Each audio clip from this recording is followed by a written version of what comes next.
आज का पहला important article unified logistic interface platform के बारे में है। कैसे लॉजिस्टिक पॉलिसी में यूनिफाइड लॉजिस्टिक इंटरफेस प्लेटफॉर्म का वर्क है और हमारे लॉजिस्टिक सेक्टर को कैसे इम्प्रूवमेंट कर सकता है, उसके अंदर कैसे चैलेंजेस को कम कर सकता है, ये सब यूनिफाइड लॉजिस्टिक्स इंटरफेस प्लेटफॉर्म के बारे में यहाँ पर बताया गया है। तो कॉन्टेक्स्ट क्या है? प्राइम मिनिस्टर ने अप्रिसिएट किया है यूनिफाइड लॉजिस्टिक इंटरफेस प्लेटफॉर्म को, जिसमें उन्होंने कहा है कि इंडिया के लॉजिस्टिक सेक्टर में ये ट्रांसफॉर्मिंग एफर्ट होगा। तो ये जो हमारा यूनिफाइड लॉजिस्टिक इंटरफेस प्लेटफॉर्म है, ये एपीआई बेस्ड होगा। एपीआई क्या होता है? एप्लीकेशन प्रोग्रामिंग इंटरफेस होता है। ये एपीआई क्या करता है? हमारे लॉजिस्टिक सेक्टर में जो डेटा होता है उसको एक्सचेंज करने में मेन भूमिका निभाता है। और इससे क्या होता है? स्टेक होल्डर में एक इनोवेटिव अप्रोच आती है। तो एप्लीकेशन प्रोग्रामिंग इंटरफेस एक बहुत इम्पॉर्टेंट इंटरफेस है जो डेटा को डिफरेंट स्टेक होल्डर में एक्सचेंज करता है। अब आगे हम देख लेते हैं कि नेशनल लॉजिस्टिक पॉलिसी जब आई थी तो उस टाइम के बाद इसमें बहुत सारे इम्प्रूवमेंट आए। तो उसी टाइम पर ये unified logistic interface platform launch हुआ। तो 2022 में इसकी लॉन्चिंग हुई। ये इस पॉइंट में बताया गया। ये क्या क्या करेगा? ये रियल टाइम मॉनिटरिंग करेगा कार्गो का, और हमारे जो लॉजिस्टिक सेक्टर में क्या कहते हैं कमियां हैं उसको इफ़िशियंट करेगा और कॉस्ट को इम्प्रूव करेगा। आप एक बात जान लीजिए, लॉजिस्टिक सेक्टर क्या होता है? कोई भी कार्गो, कोई भी गुड्स एक जगह से दूसरी जगह जिस ट्रांसपोर्ट माध्यम से ले जाया जाता है उसको लॉजिस्टिक सेक्टर कहते हैं। क्योंकि लॉजिस्टिक जो होता है वही इंडस्ट्री से माल निकालता है, एक इंडस्ट्री से माल निकालेगा और दूसरी इंडस्ट्री में ले जाएगा और वही मार्केट में ले जाएगा। जितना ज़्यादा लॉजिस्टिक कॉस्ट होगी, जितना ज़्यादा टाइम टेकिंग होगा लॉजिस्टिक का, उतना ज़्यादा इंडस्ट्री को नुकसान होगा, इन्वेस्टमेंट को नुकसान होगा और एफडीआई को नुकसान होगा, और हमारी कंट्री की रेटिंग जो इंडस्ट्रियल रेटिंग है वो घटेगी। तो लॉजिस्टिक सेक्टर से क्या होता है? इससे हमारे इंडस्ट्री को बल मिलता है, कॉस्ट में जो है मिनिमाइजेशन होता है और इफ़िशियंसी बढ़ती है।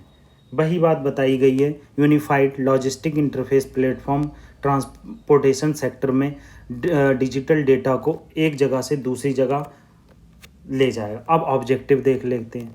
ऑब्जेक्टिव्स क्या हैं? ये जो है सिंगल विंडो लॉजिस्टिक प्लेटफॉर्म है, मतलब एक ही विंडो पर आपको सारे लॉजिस्टिक सेक्टर का एक विजिबल डेटा मिल जाएगा। एक नेशन वाइड सिंगल विंडो बनाएगा ये। इससे जो है स्टेक होल्डर को डेटा को एनालाइज करने में इम्प्रूवमेंट मिलेगा। किस लॉजिस्टिक सेक्टर में ज़्यादा कॉस्ट है, किस लॉजिस्टिक सेक्टर में कम कॉस्ट है, उससे हमें इसमें मतलब बेनिफिट मिलेगा। इससे जो है इंटीग्रेशन होगा इन्फॉर्मेशन का एक जगह से दूसरी जगह, और ये विजिबिलिटी प्रोवाइड करेगा मतलब स्टेक होल्डर को। यही सब बातें यहाँ पर बताई गई हैं। गवर्नमेंट को कैसे बेनिफिट होगा, गवर्नमेंट प्लानिंग में कौन से सेक्टर को प्रायोरिटाइज कर सकती है, कहाँ पर ऑब्स्टेकल हैं उसको मिनिमाइज़ कर सकती है, और कैसे लॉजिस्टिक सेक्टर का इंफ्रास्ट्रक्चर मजबूत कर सकती है। ये इफेक्टिव एंड ट्रांसपेरेंट रहेगा, मैंने बताई है आपको। ईज़ ऑफ डूइंग बिजनेस में मैंने शुरू में ही बता दिया कि कैसे इन्वेस्टमेंट में ग्रोथ होगी, कैसे हमारा ईज़ ऑफ डूइंग बिजनेस में इम्प्रूवमेंट होगा, ये सब बातें बताई हैं। अब इन्होंने लास्ट में ये बताया है कि ट्रांसपोर्ट सेक्टर में और शिपर्स को और प्रोवाइडर को क्या बेनिफिट होगा, ये सब बातें यहाँ पर इन्होंने बताई हैं। तो ये सिंप्लीफिकेशन करेगा, ऑर्गेनाइज करेगा मतलब डॉक्यूमेंटेशन बहुत होता है ना, हर चीज़ में डॉक्यूमेंटेशन की बहुत बड़ी प्रॉब्लम है, जिसे रेड टेपिज्म कहा जाता है। तो ये डॉक्यूमेंटेशन को सिंप्लीफाइड कर देगा और इन्फॉर्मेशन को ऑर्गेनाइज कर देगा। तो ये हमने यूनिफाइड लॉजिस्टिक इंटरफेस प्लेटफॉर्म के बारे में जाना, उसके बेनिफिट जाने, उसके ऑब्जेक्टिव जाने। आपके मेंस पॉइंट ऑफ व्यू से और प्रीलिम्स पॉइंट ऑफ व्यू से दोनों के लिए बहुत इंपॉर्टेंट है। दूसरा आर्टिकल जो है ग्लोबल साउथ के बारे में बात कर रहा है। ग्लोबल साउथ जो वर्ड है वो ना जियोपॉलिटिकली रिलेट किया जाता है, ना जियोग्राफिकली रिलेट किया जाता है, जबकि ग्लोबल साउथ जो है इकोनॉमिकली रिलेट किया जाता है। जो ये वर्ड है 1969 में ग्लोबल साउथ वर्ड आया था, और इसका मेन पर्पस जब इसका यूज़ स्टार्ट हुआ, जब सोवियत यूनियन का 1991 में जो है ब्रेकअप हो गया। तो मेनली ग्लोबल साउथ के कैरेक्टर क्या हैं, ये पॉवर्टी रिडन होता है। मतलब ये कहना चाह रहे हैं ग्लोबल साउथ में ज़्यादा पॉवर्टी है in comparison to global north. इसमें कोई इक्वेटर से नीचे वाली कंट्री नहीं है, ऐसा नहीं है सारी इक्वेटर से नीचे वाली कंट्री। आपको इसमें फंसा सकता है, डायरेक्ट ऑप्शन दे सकता है, क्या इक्वेटर से नीचे वाली सारी कंट्री ग्लोबल साउथ के अंदर आती हैं? गलत हो जाएगा। वहीं देखो ऑस्ट्रेलिया और ओसनिया जो है वो ग्लोबल साउथ के अंदर नहीं आता है, जबकि इंडिया जबकि नॉर्थ में है और चाइना प्योर नॉर्थ में है, वो ग्लोबल साउथ के अंदर आता है। यहाँ पर ये बताया गया, आप पढ़ सकते हैं। तो इससे ये पता चलता है कि प्रीलिम्स में आपको ये बहका सकता है और ये मेंस में भी यूज़ हो सकता है, कैसे ग्लोबल नॉर्थ ने ग्लोबल साउथ का एक्सप्लॉयटेशन किया, कैसे उन्होंने अपने रिसोर्सेज बढ़ाए, कैसे आज इन्वायरमेंट का ग्लोबल नॉर्थ की वजह से ग्लोबल साउथ पर इफेक्ट पड़ रहा है। यही सब बातें इस आर्टिकल में बताई गई। अगला आर्टिकल, लंबनी आर्टिसियन ने गिनीज वर्ल्ड रिकॉर्ड बनाया है जिन्होंने highest number of embroidery patches बनाए हैं। सबसे इम्पॉर्टेंट चीज़ क्या है, ये लंबनी आर्टिसन कहाँ पाए जाते हैं। फिर दूसरी चीज़ क्या है, इसमें कैसे आर्ट वर्क होता है, कैसे शीशे का यूज़ होता है, कैसे ऊन का यूज़ होता है, थ्रेड्स का यूज़ होता है, ये सब बातें इंपॉर्टेंट हैं। तो आप देख सकते हैं इसमें मिरर वर्क होता है और स्टिचेड पैटर्न होता है, स्टिच किया जाता है ना सुई से, और ये प्रैक्टिस किया जाता है कर्नाटका में। सबसे इम्पॉर्टेंट चीज़ यही है कहाँ प्रैक्टिस किया जाता है। और दूसरी इम्पॉर्टेंट चीज़ है क्या मिरर का यूज़ होता है, मतलब किस तरह की फॉर्म होती है। तो यही सब बातें इस आर्टिकल में बताई गई। बस आपको इतना याद रखना है कि गिनीज वर्ल्ड रिकॉर्ड बनाया गया और कहाँ पर ये यूज़ होता। अब क्या है, जो 6 convicted in 2010 case chopping professor hand in Kerala, क्या हुआ है, एनआईए ने जो प्रोफेट मोहम्मद हैं उनके लिए किसी ने अपशब्द बोले थे, तो एनआईए ने उसका इन्वेस्टिगेशन स्टार्ट किया।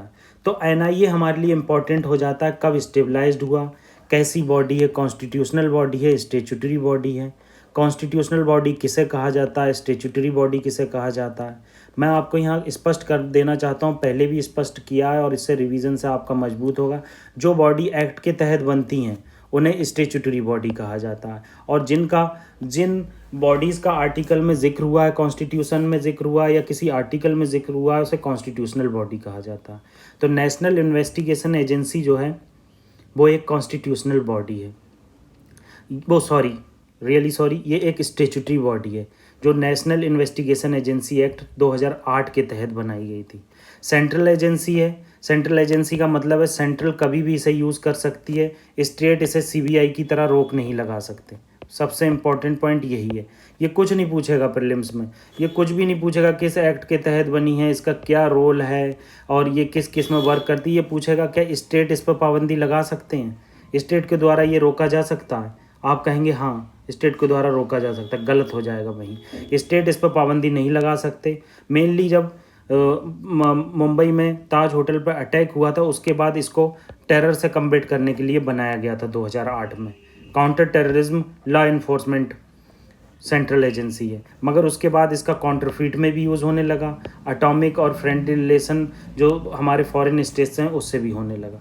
इंटरनेशनल ट्रीटी को भी इम्प्लीमेंट करने के लिए यूज़ होने लगा। अब अगला आर्टिकल देख लेते हैं हम, इन्फ्लेशन से रिलेटेड है। इन्फ्लेशन किस तरह से बढ़ रही है, इन्फ्लेशन का हमारी इकॉनमी पे क्या इफ़ेक्ट होता है, रिटेल इन्फ्लेशन और होलसेल इन्फ्लेशन क्या होती है। आज हम इन्फ्लेशन के बेसिक जानेंगे और इन्फ्लेशन का एक सेपरेट वीडियो भी हम कवर करेंगे कि कैसे इन्फ्लेशन ज़्यादा हो जाती है, कैसे डिफ्लेशन हो जाती है। ये आज का बेसिक क्या है, इन्फ्लेशन क्या चीज़ है। इन्फ्लेशन क्या है, किसी भी मार्केट के प्रोडक्ट में या गुड्स में एकदम प्राइस का बढ़ोतरी हो जाना। और उसका प्राइस में बढ़ोतरी कैसे हो जाता, आप एक एग्जांपल से समझ लीजिए। जैसे मान लीजिए 2 सेब हैं, आज इन 2 सेबों का दाम 10 रुपये है, ठीक है। अगर यही 2 सेब आगे फ्यूचर में चल के 20 रुपये के बिकते हैं तो ये इसे इन्फ्लेशन कहेंगे। इस इन्फ्लेशन का कई रीज़न हो सकते हैं। पहला रीज़न क्या हो सकता है कि सेब कम हो जाए, जैसे ये बताया है। देखो काउजेज़ क्या हैं, सेब मतलब कॉस्ट सेब कम हो जाए। दूसरा क्या है, मनी सप्लाई बहुत हो जाए। तीसरा क्या है कि डिमांड बहुत ज़्यादा हो जाए सेबों की।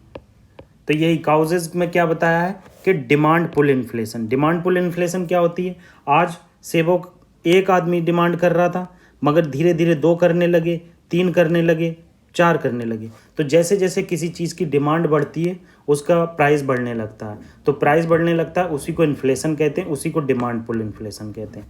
कॉस्ट पुश इन्फ्लेशन क्या होती है कि किसी भी प्रोडक्ट का कॉस्ट जो है बढ़ जाए, उसे कॉस्ट पुश इन्फ्लेशन कहा जाता है।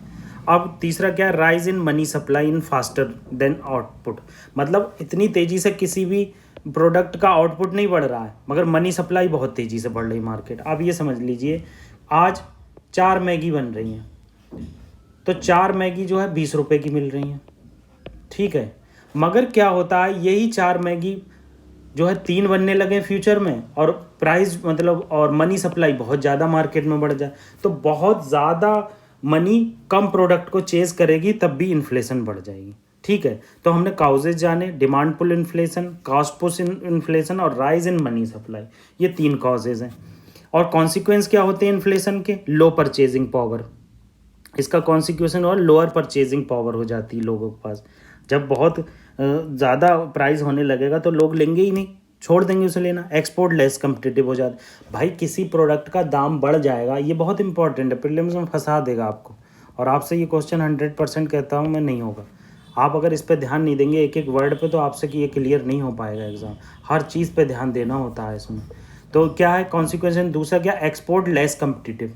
एक्सपोर्ट लेस कम्पिटिटिव क्या होते हैं, क्या है, किसी आम का प्राइस पहले 100 रुपये था, अब प्रोडक्शन हो ही नहीं रहा है और मनी बहुत ज़्यादा इंडिया में फैली हुई है, तो लोग, इंडिया के लोग ही उसकी बहुत डिमांड है। तो जब उसकी डिमांड है, इन्फ्लेशन बढ़ जाएगी, तो कॉन्सिक्वेंसेस क्या होगा, पैसा प्राइस बढ़ जाएगा। तो फॉरेनर्स इंडिया के प्रोडक्ट क्यों लेते हैं, इंडिया के प्रोडक्ट इतने क्वालिटेटिव नहीं होते हैं, मगर इंडिया के प्रोडक्ट सस्ते होते हैं, इसलिए फॉरेनर्स लेते हैं।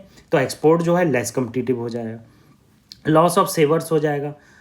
लेजर, ये इतना इंपॉर्टेंट पॉइंट है, 110% आपके समझ में नहीं आएगा। Loss of saver, ledger, fixed income group.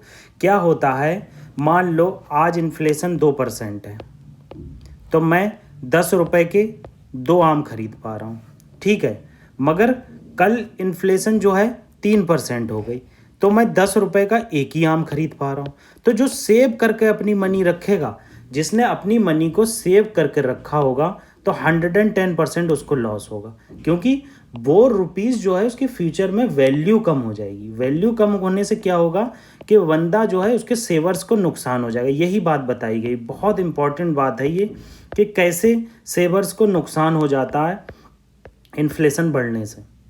आपको मैंने बता दिया है, अगर आपको कोई प्रॉब्लम है तो मैं इसे एक बार दोबारा से बता देता हूँ। क्या होता है, जैसे मान लीजिए मैंने 10 रुपये बैंक में रखे और 10 रुपये के मैं 2 आम खरीद पा रहा हूँ आज, मगर फ्यूचर में क्या हुआ, इन्फ्लेशन बढ़ गई, मैं 10 रुपये का एक ही आम खरीद पा रहा हूँ।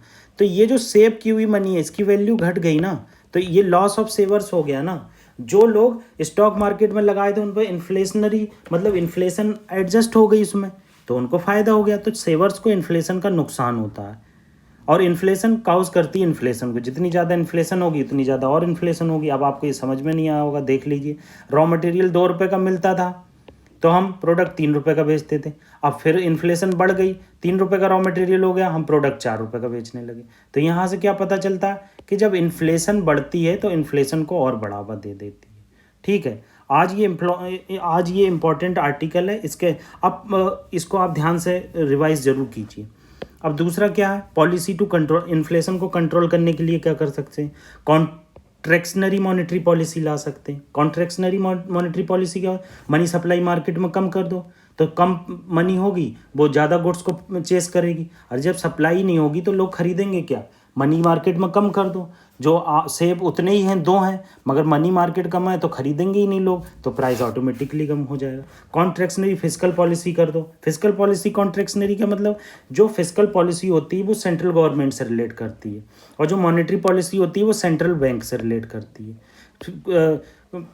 फिस्कल पॉलिसी में क्या करती है, गवर्नमेंट बहुत ज़्यादा खर्चा करने लगती है स्कीम्स में, तो उससे क्या होता है, मनी सप्लाई मार्केट में बहुत हो जाती है। तो जब मनी सप्लाई मार्केट में बहुत ज़्यादा हो जाएगी तो इससे क्या होगा, इससे क्या होगा, वो बहुत ज़्यादा मनी बहुत कम गुड्स को चेस करेगी, तो इन्फ्लेशन बढ़ जाएगा।